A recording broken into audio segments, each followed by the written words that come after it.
say that A House of Salt and Sorrows doesn't understand the mechanics of the tropes and genres that it borrows from is a little reductive, I think, because the real problem is that it doesn't understand that there are mechanics. House of Salt and Sorrows is a 2019 young adult fantasy novel by debut author Aaron A. Craig. It was marketed as a 12 Dancing Princesses retelling with a dark nautical bent and really sold on the strength of its atmosphere. And here that just means it's Pinterest board.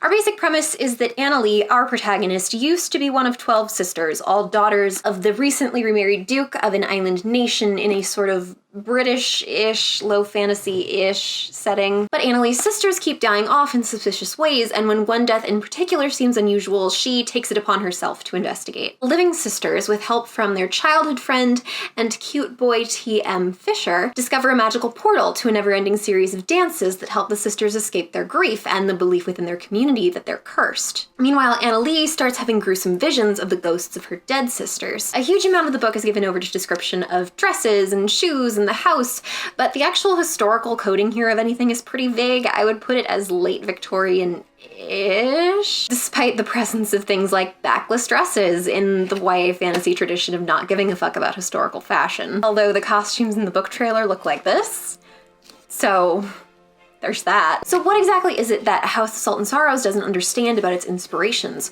What is it drawing from or trying to be, and why does it end up being less than the sum of its parts?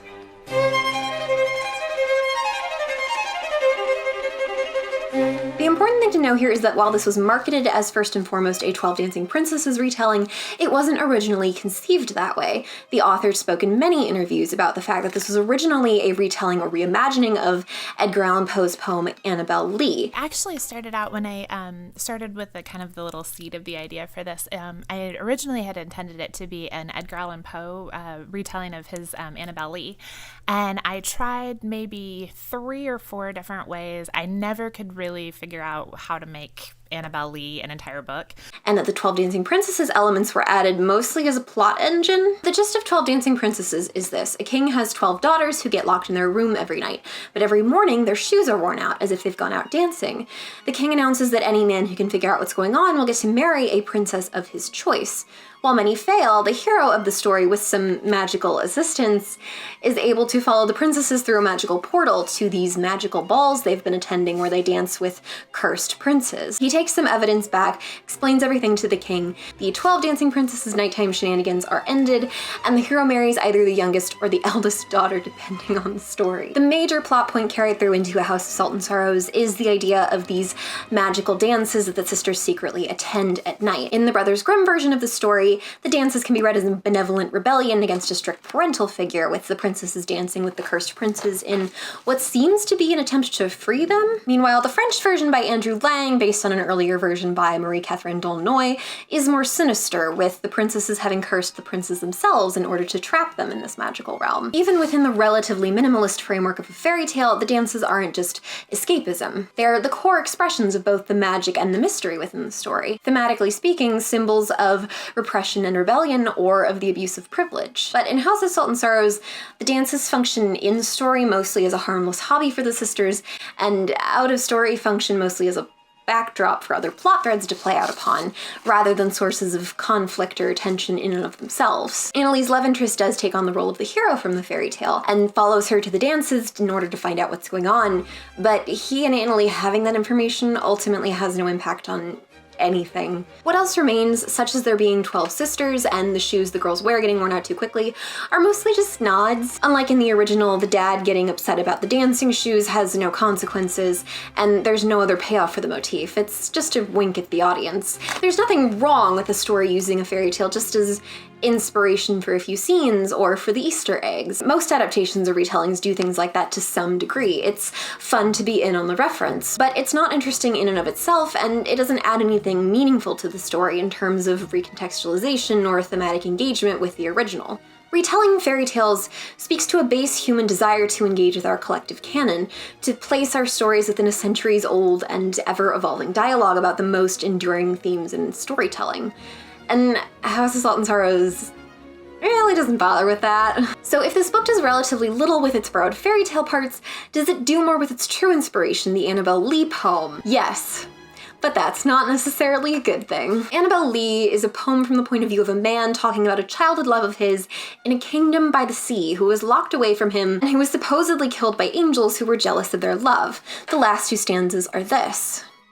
But our love, it was stronger by far than the love of those who were older than we, of many far wiser than we.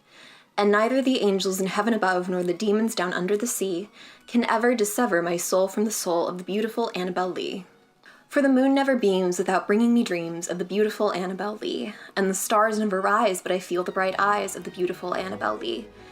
And so all the night tide I lie down by the side of my darling, my life and my bride, in her sepulchre there by the sea, in her tomb by the sounding sea.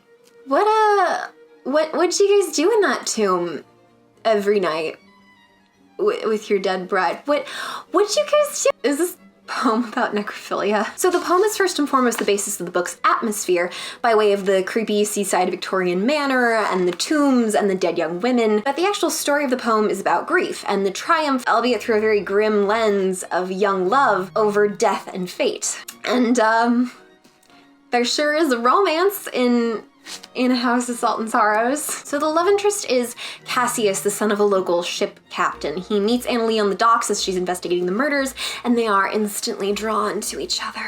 Their relationship develops pretty naturally throughout the book, but he always seems to know a little bit too much about Annalee and her family, and that suspicion eventually leads Annalee to accuse him of being the one who murdered her sisters. In response, he reveals that he's not the murderer, but he is half god. Cassius is the son of the goddess of starlight in this world, and that's not really important, but he does have the ability to fast travel because of it, so that's something, I guess. He takes Annalee to his mom's, temple, and they do a ritual where they wish on stars, and it's cute and fine. If you're wondering, what does this have to do with the murder mystery or the creepy dances? The answer to that is nothing. I really can't overstate how shockingly irrelevant Cassius is to most of this book. At the very end of the story, the house catches on fire and Cassius saves the youngest sister and then proceeds to die from his burn wounds. Do you maybe see where this is going? So then in the epilogue a few months later, Annalee does that same wishing on a star ritual that they did together and wishes that Cassius would come back from the dead. And lo and behold, he appears well and unblemished, striding towards her through the surf, and they make out in the ocean. And Annalee's scores of dead family members can just go fuck themselves, I guess. So this resurrection is a very cheerful reinterpretation of the ending to the Annabel Lee poem, in which young love conquers death, but literally this time, because corpses are gross. It's a pretty dire misrepresentation of the spirit of the poem, and it's also, in and of itself, ridiculous. Cassius's death isn't the inevitable finale of a tragedy, it's completely random. His saving the youngest sister doesn't reflect any character growth or call back to anything established about him. He just needed to die so that it would be like the poem, where the person the narrator loves dies. And fully resurrecting him with no caveats is as arbitrary as his death, both a shortcut to a happy ending and a hilariously corny reskin of the poem that eliminates the melancholy, ambiguous qualities that made it effective. It's the Spirit Halloween costume version of the Annabel Lee poem. The same way that the book includes the worn-out shoes from 12 Dancing Princesses, Cassius and Annalee's love overcoming death is a reference stripped of all actual meaning.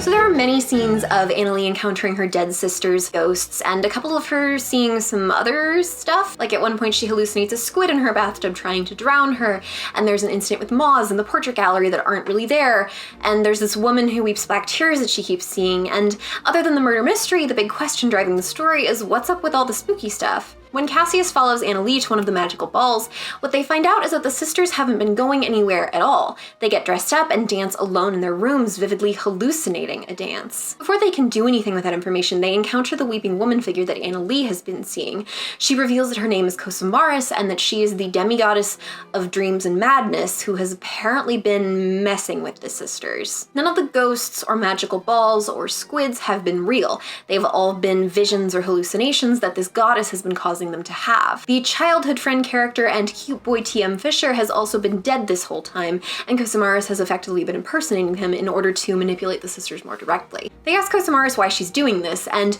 we learn that Cosamaris was summoned by another god, and we'll talk about that god and what his deal is, but for this section, suffice to say that Cosamaris has no personal stake in the situation or particular reason to want to mess with the sisters except that someone asked her to and it's her thing. We love a villain with no motivation and no relationship with the protagonist. That's always super satisfying. Kosomaris never states her endgame outright, presumably because there is no good way to unify all the random stuff the story needs to attribute to her under a single clear goal.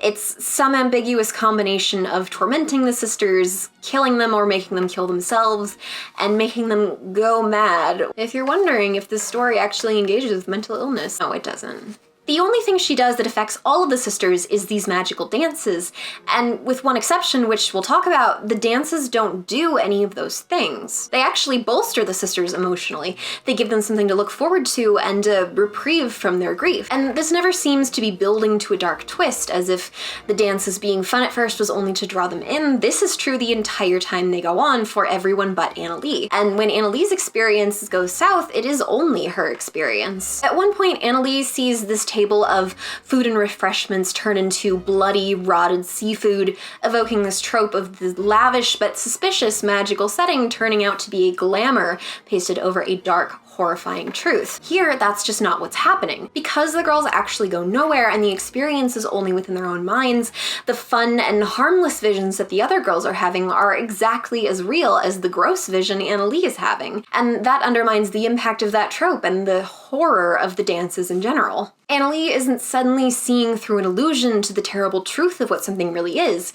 She's just being bullied by way of arbitrary spooky imagery, which is like 90% of what happens in this book. There is one scene where the balls are truly scary. The scene where Cassius wakes Annalee from her dance trance and they go and see all the other sisters dancing alone in their bedrooms. It's a good, creepy plot twist, and it's also far and away the most frightening thing to come out of the dances. But on that front, it's also completely accidental. There's no sense that Kosomaris has masterminded this discovery or ever intended for any of the sisters to see this terrifying imagery. So why does it exist? Why is Kosomaris doing any of this in this way if it doesn't have the intended effect on the victims except maybe by accident? The exception to this ineffectiveness I mentioned is this.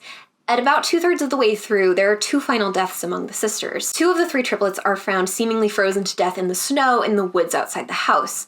Later, in Kosomaris' big exposition scene, she takes credit for those deaths by way of the dances, saying that the 2 sisters danced themselves to death. While the framing of the scene is such that we're meant to take this at face value, it comes completely out of left field. She implies that they had some kind of breakdown or snapped because of the dances, but that's completely at odds with what we see of them and the impact they actually have on the sisters. Why suddenly push them hard enough to kill them on this particular night? And how did that even work? Why those 2 triplets but not the 3rd or any of the other sisters? And how and why did they end up in the woods rather than in their room? Even once we have all the pieces, there's so much that feels random and unexplained that the reveal feels like a weak justification for choices made to build atmosphere, rather than build up to a coherent story. Kosomaris' explanations and methodology not really making sense is hand-waved by the text in this like unhinged villain trope way where she's so spooky and crazy and random, which as a trope is pretty much always a lazy cop-out that excuses the writer from having to come up with a coherent plan or consistent characterization. So when Cassius asks Kosomaris the question I wanted to ask, which is why the fake dances, this is her answer. I admit, the complexity was part of the appeal, controlling the visions of 8 girls at once with none of them the wiser. It was a challenge I couldn't pass up. And they were all so moony and swoony. It seemed the perfect theme. I lured them in with baubles and brilliance and then let their own madness take over. Even at this point, we have no idea what she means by letting their madness take over, so all this answer really says is for the aesthetic. And speaking of aesthetic, let's talk about ghosts. Other than Annalee, only the youngest sister, Verity, sees the ghosts of the dead sisters, and we know this because Verity makes haunting, photorealistic drawings of them, capturing their likenesses and their death injuries in ways that are immediately identifiable to Annalee. Which is really funny because Verity is 6 years old, and art by 6-year-olds tends to look like... but sure. I'm sure Verity is just a prodigy. Annalee is ostensibly targeted more than the other sisters because she's the one investigating the murder, but there's no reason for Verity to be the other sister who interacts with the ghosts. It's framed as the classic trope of young children sensing the paranormal before anybody else does, but like the refreshments going bad at Annalee's ball visit, it's leaning on our recognition without the mechanics of the trope actually being present. The ghosts, like the dances, are externally induced hallucinations rather than quote-unquote real supernatural phenomena. us. So it's not that Verity sees ghosts because she's a child and therefore more sensitive to otherworldly influences. She sees ghosts because Kosumaris shows her ghosts, which Kosumaris could have done with any sister. On a surface level, using the ghosts of her dead sisters to disturb Annalie makes more sense than the dances. It's specific, it's personal, and it's terrifying. So with the problems with the dances are mostly logistical, the problems with the ghosts have more to do with character and theme. The power of horror comes from taking universal fears or cultural anxieties and amplifying them through the lens of the fantastical. This allows us to face and fight them and obtain a catharsis that's impossible in the real world. So ghosts, like many other classic monster archetypes, are something of an allegory. Broadly, they personify our fears of a violent or unresolved past literally coming back to haunt us, whether that means our own personal sins or, like, capitalism. Never bet you moved the cemetery, but you left the bodies, didn't you? In House of Salt and Sorrows, the ghosts and other spooky stuff aren't real. They're ultimately created by Kosumaris. But whether the ghosts in a book are real or not, most of the time doesn't really matter. The mechanics of a fictional haunting are always going to be something we kind of have to take for granted. So what does matter is the ghost's narrative function. What tension or theme do they represent or heighten? What does their presence reveal about our living characters or motivate our characters to do? What does their goodness or malevolence reveal about this story's version of the afterlife or concept of personhood? And in House of Salt and Sorrows, the answer to those questions is nothing. There was every opportunity for the ghosts to represent something specific and meaningful to Annalie, and in doing so, bring it to the forefront of the story. Her fear for her own life or her living sisters' lives, her grief and inability to let go, or even her survivor's guilt, but none of those are more than briefly touched on in the story, much less directly tied to the supernatural elements. The ghosts themselves are frightening, but her fear is not a component of her motivation. She's disturbed by the idea that her dead sisters aren't at peace, but her investigation of the murders began before the ghost sightings and really isn't affected by them. She grieves, but her grief isn't holding her back or causing any problems. She's not struggling to move on, and she has moments of doubt about her own sanity, but they don't function as anything more than flavor. The ghost and other encounters in House of Salt and Sorrows work pretty well as individual scenes. They're laboriously crafted to be tense and scary, but they don't add up to anything more than that in terms of influencing the plot or functioning as a tool to explore the story's thematic and emotional through lines. And the kicker here is that there's a fantastic setup for Annalie to feel guilty and fearful in a way that would make the ghost scenes infinitely more interesting with very little changed but Annalie's internalization. It just happens to come at the very end of the book. After the big scene where Kosumaris monologues about all the stuff she's responsible for, Annalie goes back to the manor and tries to tell her family what happened.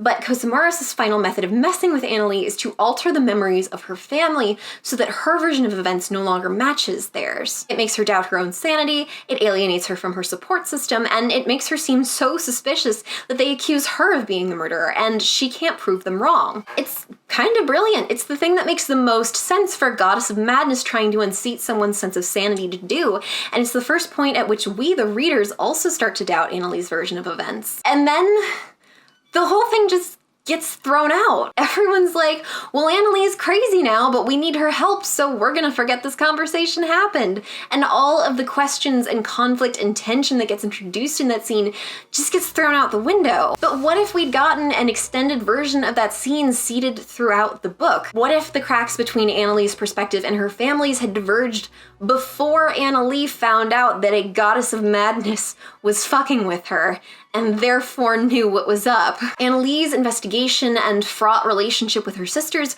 could have been undermined by the fear that she's losing her grip on reality and hurting her family, and their fear of her would have meant an increased isolation that made her relationship with Cassius more meaningful. The ghosts could have been, narratively speaking, a manifestation of Annalie's fear and guilt and doubt, rather than set pieces with the arduous task of being scary all on their own. Her motivation to solve the murder would come not just from a place of love and loss, but from a place of desperation to prove to everyone else that she's innocent and to herself that she can trust her own mind. We didn't do this because, I don't know, we can't risk a heroine seeming genuinely unhinged, I guess. Technically, there's an excuse given for why Kosumaris couldn't have started the memory altering earlier, but with how arbitrary that piece of lore and every other part of this plot thread already is, I would much rather have forgone that technicality and just had Kosumaris be smart enough to start early and with a strategy. And strategy is the biggest problem here. The ghosts and dances are executed by Kosumaris and framed in ways that don't jive with their supposed endgames. The inclusion of other scenes like the bathtub squid and the moths just underline how random it all is, and how none of them effectively do anything except contribute to the atmosphere.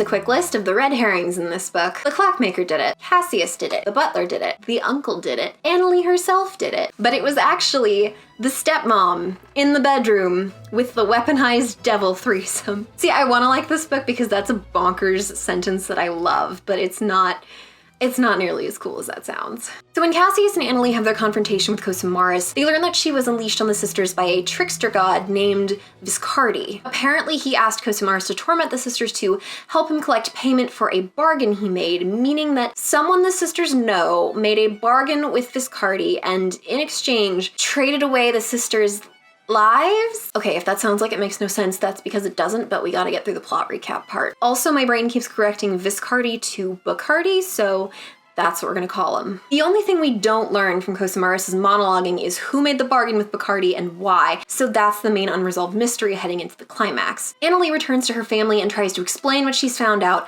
but that conversation is halted because the stepmom, who has been pregnant with twins this whole book, goes into labor, and Annalee and one of her other sisters, Camille, have to oversee the delivery. While they take care of the stepmom, they realize that there are some holes in the backstory she originally gave them. The first twin is delivered stillborn, and here's where things get weird. Annalee and the other sister, Camille, press stepmom for details about her backstory, and she quickly admits that she lied to them and starts freaking out. She tells them that she was one of the midwives that attended to their real mother, and that she developed a crush on their father, so she killed their mother and passed it off as a natural postpartum death. Stepmom and dad did eventually get together, but then he dumped her, which is when stepmom made a deal with Viscardi, the evil trickster god, to get back together with the dad, marry him, and have his baby. She also murdered one of the sisters personally, the one who died just before the story started and whose death Annalee was investigating, because that sister had started to figure out that her story didn't really make sense. You're doing great. Deep breath. We're almost done. Stepmom admits that she traded the sisters' lives, to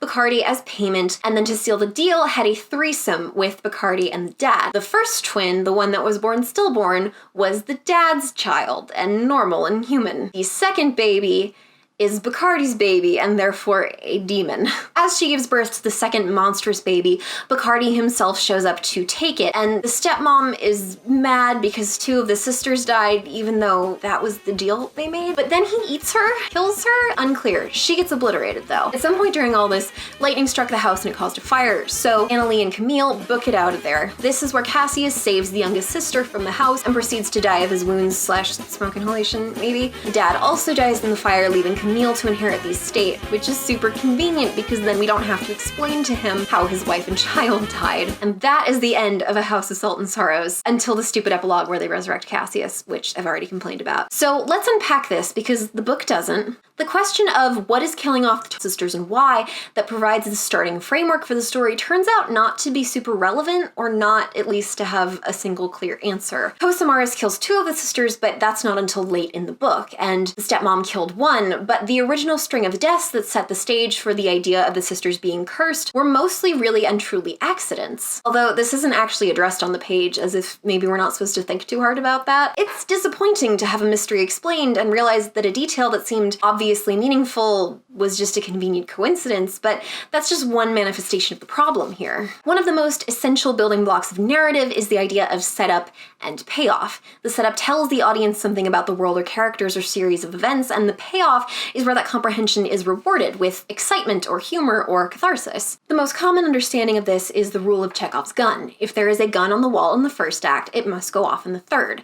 But while it's become something of a trope, the original concept wasn't about calling out specific details. It was more about a holistic use of story elements, the idea that nothing should come out of nowhere or be introduced only to be extraneous, because that amounts to a false promise to your audience. Obviously, it's possible to successfully subvert audience expectations in a satisfying way, but good plot twists still exist in conversation with those expectations and with the larger story. The system of setups and payoffs breaks down and events feel random or information meaningless.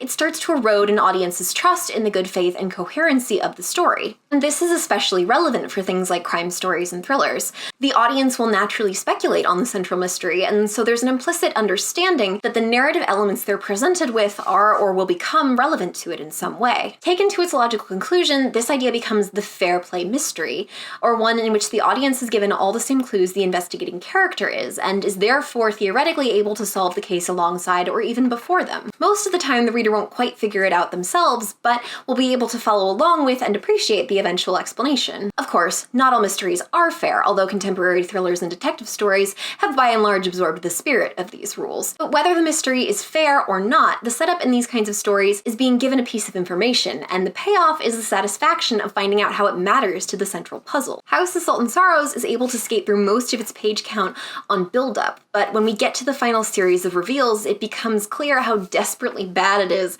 at this essential storytelling mechanic. Something I haven't explained yet about Cosamaris is that until she shows up, we have never heard of her. She's the answer to a huge portion of the questions that drive the narrative, and she appears and announces her involvement completely out of nowhere. Even though there's a lot of world building dedicated to establishing the existence of other gods, we have no idea that a goddess of dreams and madness exists at all. There's absolutely no reason we couldn't have gotten that information earlier as a setup that would have made Cosamaris' reveal feel both more natural and more exciting by playing on our recognition. Cosamaris comes across mostly as a contrived way to explain away the supernatural elements, and the mechanics of Bacardi's involvement are whack, which we're going to talk about, but the stepmom actually has everything she needs to be a functional villain in this story. It's just that all of that information is withheld from us until the last 5% of the book, so it's hard to form a connection to it. It would have been really easy for stepmom to offhandedly mention to Annalee that she and the dad had briefly broken up before getting back together and getting married. It's a mundane enough detail on its own not to trigger outright suspicion, but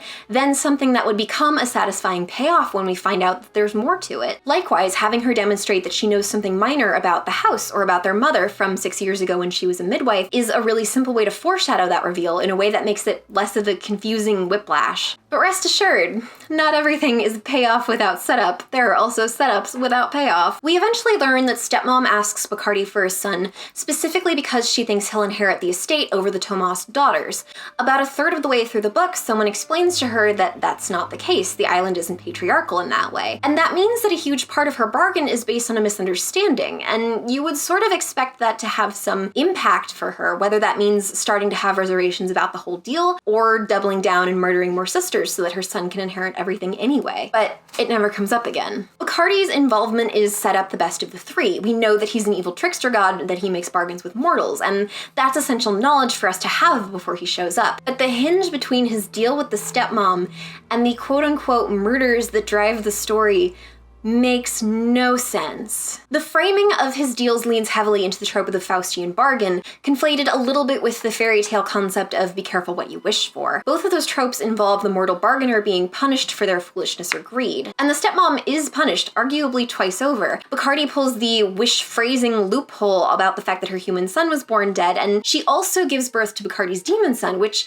seems like a perfectly fair trade for one of her own. So why are the sisters involved as collateral? In a traditional Faustian bargain or fairy tale wish, if people other than the bargainer get hurt, it's because of what was wished for, not the actual making of the deal. Being able to make a pact with a dark god for your heart's desire and in exchange give away ambiguous ownership of people you barely know fundamentally doesn't make sense. That's like me making a deal with the devil for an early copy of One Last Stop and saying that in exchange he can drag Donald Trump to hell. Like, that's not a bargain where I had to give something up to get something. That is a win-win scenario. The framing suggests that Bacardi is supposed to come across as like clever and fair, but like in a twisted way, but this effectively triple punishment for the stepmom's bargain makes him feel arbitrarily and excessively cruel. The extra layer of weirdness to this plot is that it's unclear exactly what about the sisters was traded. Their lives, their souls, their sanity. The fact that Cosamaris kills two of the sisters by the end ends up feeling kind of incidental.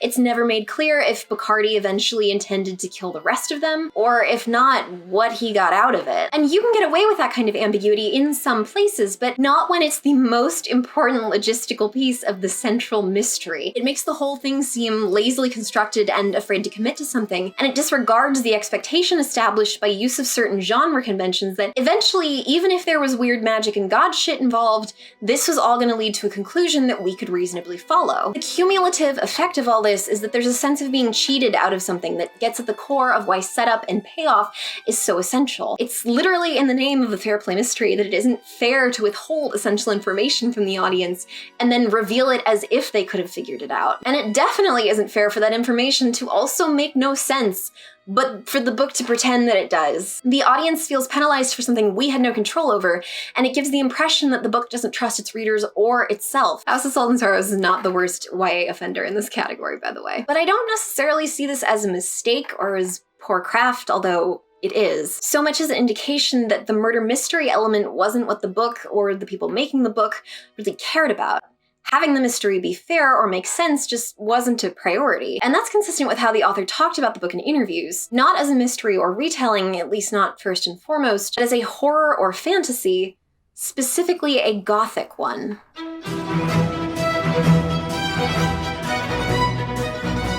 Gothic literature was an offshoot of Romanticism, an artistic and intellectual movement that came to prominence in the late 18th century. I did so much research for this. The movement officially ended alongside Romanticism in the mid-19th century, but Dracula, one of the most enduring Gothic novels, wasn't published until 1897, and like vampires themselves, the genre has never truly died, resurrecting itself in film adaptations, pulp novels, and in aspects of the modern horror genre, and also, for better or worse, in the current moment in YA. There's no definitive list or criteria for what makes a story Gothic, but they often involve dramatic plot devices, supernatural events, a general atmosphere of dread or terror, psychological anguish, debauchery, and decadence, and spooky scenery and settings, often involving a crumbling castle or manor. And House of Salt and Sorrows checks all of those in some capacity, and even other, less common elements of the genre. But there's two prominent themes here that are handled in ways that undermine this book's effectiveness as a Gothic text. There's a theme of sexual deviancy running through Gothic fiction, part of its fascination with boundaries, excess, and the taboo, appearing in the text as things like sexual assault, cross-dressing, polygamy, or erotically charged supernatural elements like the blood drinking in Dracula. Incest is also a big one. In The Monk, one of the oldest and most influential Gothic stories, it's revealed to the character Ambrosio, the titular corrupt monk who eventually makes a bargain with the devil in a similar way to what happens in A House of Salt and Sorrows, that the young woman he assaulted and murdered was his sister, and thus that he's also committed incest. In House of Salt and Sorrows, the framing suggests that the threesome that the stepmom has with the dad and Bacardi is this book's iteration of this trope, like it's supposed to be this shocking reveal of sexual transgression that cements our understanding of the stepmom as morally depraved. The problem with this is that it's just not that bad. I mean, sis had a threesome with the devil. Like, who among us doesn't want to... Okay, I'm not going to finish that statement, but,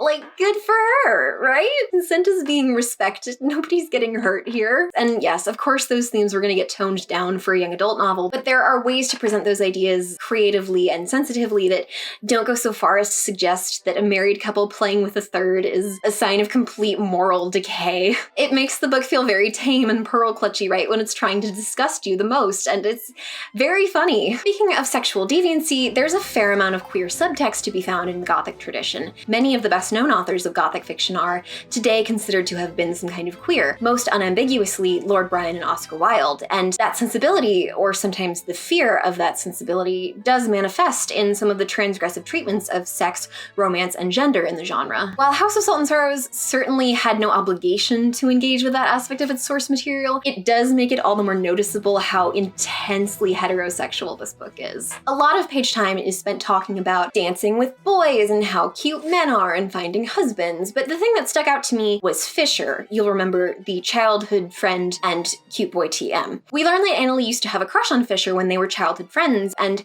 because this is a YA book, you sort of expect the crush to make a resurgence now that he's all grown up and hot, but it doesn't. She just kind of feels lukewarm about him for no clear reason. Fisher actually confesses to having feelings for Annalee at one of the dances, and she gently turns him down. Without the context of knowing that the real Fisher is dead and that Cosa Morris is impersonating him, it just comes across as a close brush with a love triangle. But reading it knowing that Fisher here is really a female goddess in disguise, Annalee's kind of surprising disinterest in him, or rather in her, kind of reads like she has a super sensitive, like, no homo detector. Like as if on some level Annalee can subconsciously sense true gender and that's killing her attraction. After the reveal of her involvement, it's never addressed in the text that Cosa Morris technically made a pass at Annalee. Annalee never has a moment of like, oh, I could have made out with this scary goddess. Good thing I didn't. You get the sense, as in other places, that the author and editors involved here really don't want you to think too hard about the implications of these reveals, and also that they themselves did not think too hard about this one. There's another scene where Annalee accidentally interrupts the dad and the stepmom having sex and is embarrassed and grossed out. And between that, the Kosamara stuff, the idea of her participating in her first real romance, and the fact that the horrifying climax of this book is a birth scene, there's the groundwork for Annalee to have some kind of sexual awakening and grapple with her internalized shame and repression and extremely valid fear around those urges, which is really interesting psychological ground to cover with the character while addressing sexual taboo in a YA-appropriate way that's also very Gothic. But we don't do that, and as a result, the scenes that imply sexuality just come across as hollowly aping other, more interesting Gothics where those scenes do contribute to a thematic point. But more than the engagement with sexuality, or failure to do so, the biggest departure House of Salt and Sorrows makes from its Gothic inspiration is in its handling of religion and gods. The trappings of religion are a very common presence in classic Gothic fiction. Convents, monasteries, churches, and crypts are all frequently used settings, and clergy members frequently feature as characters. But the Christian concept of God that correlates with this is characterized mostly by absence. God's symbols and faithful are everywhere, but his actual power is minimal if present at all, especially compared with the supernatural or evil entities in the world. The treatment of religion in the Gothic tradition, as in many other works of the time, represents a cultural anxiety about and investigation of its increasingly obvious shortcomings and diminishing cultural influence. Also, everyone just hated Catholics during this time period. And House of Salt and Sorrows does mimic this at first. The book opens on a funeral, and there's a sense of futility and hollowness that dog it and the later religious rituals in the book. The High Mariner, the priest of the island who presides over each of these, is an extremely minor character, but he's the first person to indicate fear of a curse on the sisters. When he's present at all, he seems superstitious, self-serious, and ineffectual, and is ultimately extraneous to the plot of the novel. Here's the problem with that. In the world of House of Salt and Sorrows, the gods are extremely real, and I don't just say that because Bacardi and Kosamaras show up at the end. It's a well-established world-building fact from very early on that not only are the gods real, but they periodically interact with mortals and influence the course of world events with some regularity. In that context, framing religion and religious characters as foolish, useless, and kind of suspect is a contradiction that maps real-world biases onto a story world where those biases don't make sense. House of Salt and Sorrows is far from the worst offender in this category either. And this is to say nothing about how the gods being not just real, but active forces in normal people's lives should have a huge impact on day-to-day rituals, beliefs, and cultural norms in this world, and how Annalee perceives divinity and power and the god's eventual presence in the story. But it doesn't. The Grand Mariner and the rituals he performs are minor enough to be written off as atmospheric, so this wouldn't be more than a minor contradiction, except that the gods then go on to be the driving force of the overall plot.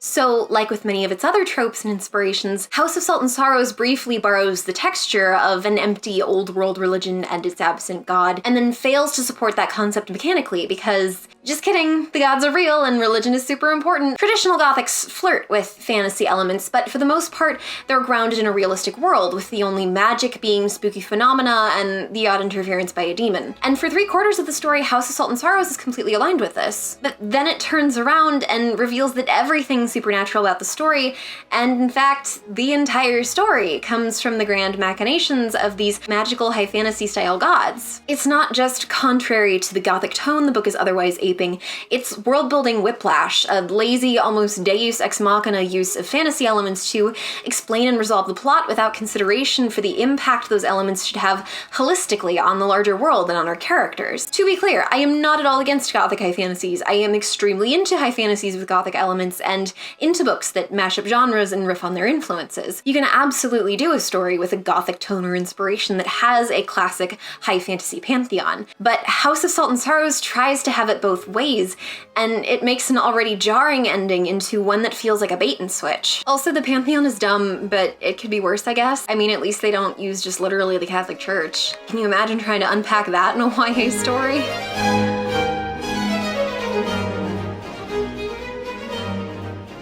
The thing about this book that you only really notice when it's over is that the story actually has very little to do with Annalee. At the highest level, what happens in this book is that a woman made a sex bargain with an evil god, and it did not work out for her. And Annalee's involvement in that situation is as collateral damage in a way that doesn't make sense, and she avoids actually coming to harm mostly out of sheer dumb luck. So the question becomes, Why is Anna Lee our point of view character? Why is she framed as the protagonist when ultimately this story is not about her? And there's not a good answer for that. And it's not that she's passive. She does plenty of things. Authors and editors these days are very savvy about crafting heroines who have agency, who at least seem proactive to avoid this criticism. Anna Lee has a motivation and acts on it. She takes up the investigation. She volunteers to look for her sisters. She gets chased by ghosts. She goes and lights the lighthouse during the storm. But those actions end up being inconsequential or could have been done by someone else without the story changing.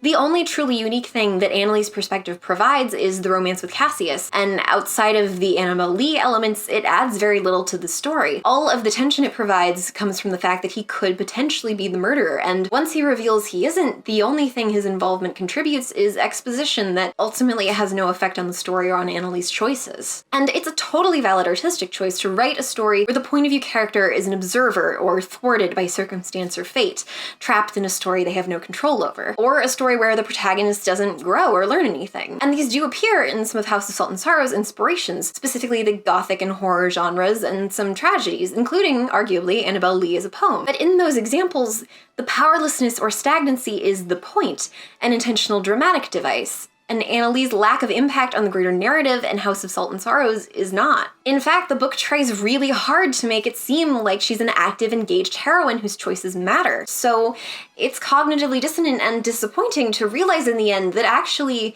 Anna Lee did absolutely nothing here. In the epilogue, Anna Lee has become the lighthouse keeper, something she mentioned earlier that she always wanted to be. But Anna Lee was always perfectly capable of being the lighthouse keeper. It's actually a plot point. What held her back was purely logistics, not a character flaw or her maturity level. And the logistics are overcome by convenient coincidence, not anything Anna Lee learns or does. So it's a nice ending, but as something that feels like it should be the cathartic conclusion to a character arc, it isn't earned. A point of view is a framing, a tool to impose meaning onto a specific series of events. And there's no meaning to be found in Anna Lee's perspective. She's a character with no development whose actions have no effect on the world or plot happening around her to no greater purpose, while the framing tries to convince us otherwise. And for me, this is the most frustrating way House of Salt and Sorrows fails at what it's supposedly attempting to be, because this is a betrayal of the heart of YA. The promise that this is a place where the young protagonist and their specific struggles matter. YA is a marketing category, not a genre, and therefore it does not have genre conventions, but there is a general expectation that the story will be something pivotal or formative for the young protagonist, at least tangentially involving the themes of forming identity, finding your place in the world, and growing up. Not all YA stories are coming-of-age stories, but someone is always coming of age in them. It's both comforting and empowering to read stories that reflect our own self-discovery, and while many adult books also deal with these themes, of course, YA is an accessible source of stories that center that experience in a familiar and consistent way. So while YA can be and do anything, I do think it's a mistake for a book to pretend that it cares about the protagonist's growth and centrality to the narrative, and then pull the rug out from under it and reveal that none of that mattered. House of Salt and Sorrows is a Frankenstein's monster of concepts and tropes executed on a surface level without regard for meaning or mechanics, and that extends to Anna Lee herself.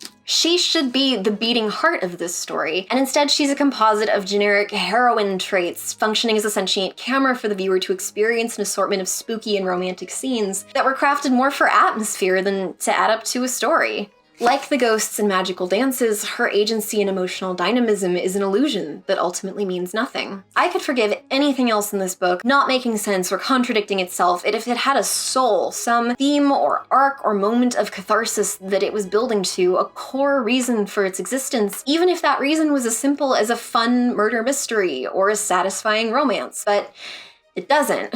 It's doing its best to distract from the fact, but ultimately House of Salt and Sorrows is using all this rich, complex, interesting inspiration to look pretty and say and do and be nothing. It's all texture, it's all reference, it's all aesthetic. I don't begrudge anyone's enjoyment of this story. This book did well and is still popular, and if nothing else, that says that in terms of broad appeal, there's something we can learn from it in terms of marrying genres using tone and imagery. But I do think it's worth having these discussions and holding our books to a higher standard, asking them to actually be the things they're selling themselves as, rather than just dressing up as them. Because deep down, the reason we read retellings or horror or mysteries or gothic fiction or young adult novels, The reason we engage with stories is so much more than an aesthetic. Life in My Bride, in her sculpture there by the sea, in her tomb by the sounding sea. I should Google how to say that. Sepulchre. Oh, okay.